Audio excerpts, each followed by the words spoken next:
Shisngi hadien ba ulat ke jela ulai ke jingmenjur ya ke Meghalaya Official Languages Ordinance arja arpenrio. Kabala ajing itu ya ktien Khasi Garo nalor ktien English kum ktien Sorkar ni official language na kalyang ka Sorkar Jylla kala Pynkhreh ban shnano shen ni ki rules knang ban la ban pentre kam no eka.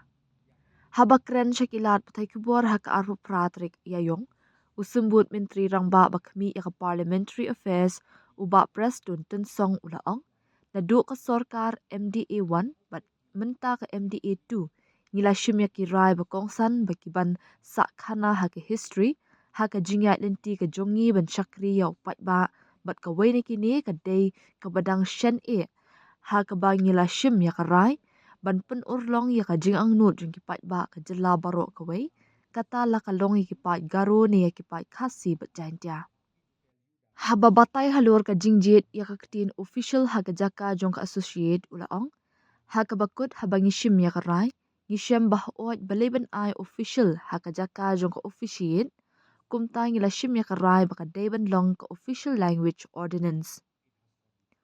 Uba press tun ula ongru baka ni ka ordinance menta kalatroy kam hadien bala yo ya ka jingmenjor.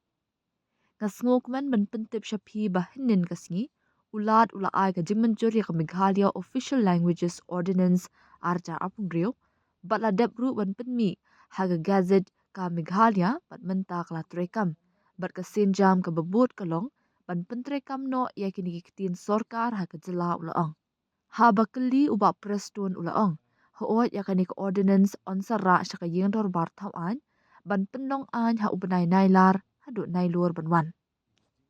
Let me reply on behalf of the government. Let me just tell you one thing. I think MDA government, right from one and now two, we have taken a very, very important and historic decision in our journey, saving the people. And one of them recently, we have taken a very, very good decision, meeting the aspiration of the entire state, be it Garo, be it Khasi Garo. Ultimately, when we took this decision, we found that yes, why associate official? Why not official instead of officiate? So ultimately, we decided that it should be official. Meghalaya Languages Ordinance. And I'm so happy to tell you that yesterday the Honorable Governor has approved it, and the notification or the gadget has been published in the gadget of Meghalaya, and it has come into force.